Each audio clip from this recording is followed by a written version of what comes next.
Pizza খেতে ইচ্ছা করলে সাধারণত সকলে পিৎজা রেস্টুরেন্ট বা কোনো নামি দামি রেস্টুরেন্টে চলে যায়, কারণ সেখানেই সব থেকে ভালো পিৎজা পাওয়া যায় এমনটাই বলা হয়ে থাকে।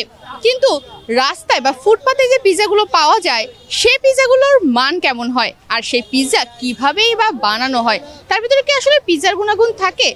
চলো আজকে আমরা চলে এসেছি তেমন একটি ফুটপাতে। আমরা আছি সংসদ ভবনের সামনে এবং দেখে নিই এখানে পিৎজা কিভাবে বানানো হয় এবং সেই পিৎজার দাম কত, মান কেমন। পিৎজা যেটা একসময় শুধুই অভিজাত রেস্টুরেন্টের খাবার হিসেবে ধরা হতো, আজ সেটাই হাতের নাগালে এনে দিয়েছেন তরুণ উদ্যোক্তা রিফাত। সংসদ ভবনের সামনে তার স্ট্রিট ফুড স্টলে ১৬০০ টাকার পিৎজা পাওয়া যাচ্ছে মাত্র ৫০০ টাকায়। কিভাবে সম্ভব হলো এত কম দামে পিৎজা দেওয়া? রিফাত জানান তার এখানে কোনো দোকান ভাড়া নেই, বিদ্যুৎ বিল নেই, অগ্রিম জমাও দিতে হয় না, তাই খরচ কম পড়ে, আর সেই সুবিধাটাই তারা ক্রেতাদের দিচ্ছে।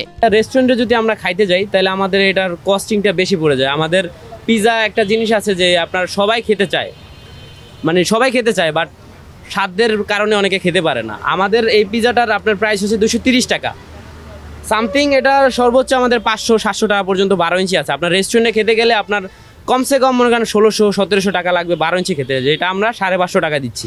সেক্ষেত্রে এটা আপনার রিজনেবল প্রাইস না। কম দামে দিচ্ছি কারণ আমাদের তো আপনার কোনো ভাড়া নেই, আমাদের কোনো আপনার কস্ট নেই, কারেন্ট খরচা নেই, তারপরে স্টাফ খরচ নেই, তারপর আপনার এটা আপনার অ্যাডভান্স যে আছে, যেমন দোকানটা নিলে রেস্টুরেন্ট নিলে আমাদের অ্যাডভান্স আছে, এগুলো তো আর আমার দিতে হচ্ছে না, এই জন্য আমরা কমে দিতে পারছি। রিফাত পলিটেকনিক থেকে সিভিল ইঞ্জিনিয়ারিং শেষ করেছেন। পড়াশোনার পর শুরু করেন পিৎজা বিক্রির পথ চলা। প্রথমে পরিবাগ এলাকায় ফুড স্টল চালাতেন, কিন্তু গত 5 আগস্টের পর সেটি বন্ধ হয়ে যায়। পরে সংসদ ভবনের সামনে নতুনভাবে শুরু করেন তার স্ট্রিট পিৎজার ব্যবসা। আমাদের তো পরিবাগে ছিল, তো ওখানে তো বন্ধ হয়ে গেছে 5 আগস্টের পরে দেন আমরা এখানে একটা ফাঁকা জায়গা পাইছি আর কি, একটু জমজমাট ভালো। আমাদের হচ্ছে বিজনেস 2017 সাল থেকে আমার বড় ভাই ফার্স্ট টাইম শুরু করছে, দেন তারপরে আমার পড়ালেখা শেষ করার পরে আর আমি আমার এক মামার নিয়ে আর কি বিজনেসটা শুরু করছি। যারা আগে আসছে, ধরেন যেখানে এখানে তো 5 আগস্টের আগে তেমন দোকান বসতে পারতো না, পার্লামেন্ট চালু থাকলে তো এই দোকান বসতে পারে না। এখন তো পার্লামেন্ট নাই, সেজন্য আর কি আপনার যে কেউ এসে বসতে পারে। এখন যে কেউ এসে বসতে পারে না, জায়গা পাইলে আর কি, যে ধরেন আমার এই যে স্পেসটা প্রতিদিন আমি এই জায়গায় বসবো, এর বাকি কোথাও বসবো না। তো আমার জায়গা ছাড়া যদি উনি বসতে পারে সেটা বসতে পারবে, সমস্যা নেই, যে কেউ অধিকার আছে। বেকার থাকার থেকে আমাদের এই জিনিসটা ভালো না, আমরা তো বসে রয়েছি না, আমরা সবাই পড়াশোনা করতেছি, এর ফাঁকে আমরা এখানে আমি ইঞ্জিনিয়ারিং কমপ্লিট করছি, এখন আপাতত বসে আছি পড়াশোনা, বিএসসির জন্য আর কি ট্রাই করতেছি। এখানকার পিৎজা রেস্টুরেন্টের মতো ইলেকট্রিক ওভেনে নয়, বরং কাঠের আগুনে বানানো হয়, যেভাবে আসল ইতালিয়ান পিৎজা তৈরি হয়।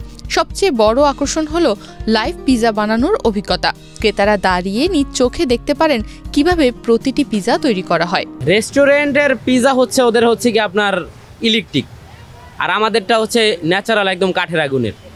সো সেদিক থেকে আমরা চিন্তা করব, ইটালিতে যেরকম পিৎজা তৈরি করে যেভাবে, যেমন ওরা কিন্তু ওভেনের ভিতরে সাইডে কাঠ দিয়ে কয়লা দিয়ে পিৎজাটা বানায়, মূলত কিন্তু পিৎজাটা কিন্তু কাঠ কয়লা দিয়ে হয়। কিন্তু আমাদের এখানে আপনার সময় স্বল্পতার জন্য আর কি ওরা হচ্ছে গ্যাসের চুলা ইউজ করে আর কি, গ্যাস ইউজ করে বা ইলেকট্রিক ইউজ করে। সেক্ষেত্রে মনে করবো আমাদেরটাই অথেন্টিক। রেস্টুরেন্ট কিভাবে দেয় সেটা তো আর আমরা বলতে পারবো না, ওদের কস্টিং বেশি, সেই জন্য কাস্টমার থেকে এসির বাতাস খাওয়ায় আর কি, ওরা টাকাটা রেখে দেয় আর কি। 2017 সালে এলাকার এক বড় ভাই ইতালি থেকে এসে রিফাতকে পিৎজা বানানোর কৌশল শিখিয়েছিলেন। এরপর থেকেই তিনি নিজের হাতে পিৎজা বানানো শুরু করেন। বর্তমানে তার স্টলে 20 থেকে 25 ধরনের পিৎজা পাওয়া যায়। আমার এক ভাইয়া ইতালি থেকে আসার পরে ওনার থেকে শেখা, আমাদের এলাকাতে ছোট ভাই ব্রাদার নিয়ে শুরু করেছিল, তো ওখান থেকে সবাই শেখা, ওনার মাধ্যমে আমরা সবাই শিখছি আর কি। ভেজিটেবল পিৎজায় ব্যবহার করা হয় পেঁয়াজ, মাশরুম, ব্ল্যাক অলিভ আর ক্যাপসিকাম। আর চিকেন ও বিফ পিৎজার মাংস তারা নিজেরাই প্রস্তুত করেন। প্রতিদিন নতুন করে ডো বানানো হয় এবং গুড লাইফের চিজ ব্যবহার করা হয়। পিৎজা ম্যাক্সিমাম আপনার 20-25 পদের আছে, 25 আইটেমের। চিকেন পিৎজা থেকে শুরু করে আমাদের পিৎজা লাইভ স্পেশাল পর্যন্ত আছে আমাদের। এর মাঝে আপনার বিফ আছে, সব কিছু আছে। এবং আমাদের ইউজ করি আমরা onion, mushroom, black olive, capsicum, এগুলো হচ্ছে ভেজিটেবলের ভিতরে। চিকেন, বিফ আর হচ্ছে পিৎজা সস, এটা আমরা নিজেরা তৈরি করি আর কি। পিৎজার ডো বানাতে অবশ্যই করি, কারণ এটা যদি কঠিন না হতো তাহলে তো সবাই বানাইতে পারতো পিৎজাটা। এটাই আমাদের সিক্রেট রেসিপি।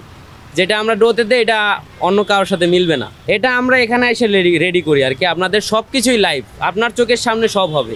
আমরা এই ডোটা আমরা আজকের জন্যই, সেকেন্ড টাইম আর ইউজ করার মতো হবে না। এটা যদি হয়ে যায় খাওয়া যাবে, এটা বাইরের কান্ট্রিতে খায় 48 ঘন্টা পর্যন্ত রাখা যায় এই ডো, তারপরে বানানো যায়। ওইটা ওই দেশের জন্য ঠিক আছে, কিন্তু আমাদের এই দেশে হলে বলবে পচা, বুঝছেন। আমরা সবগুলোই একদম প্রতিদিনই গুড লাইফের প্রাণের যে চিজটা আছে, আমি চিজটা আপনাকে দেখাচ্ছি।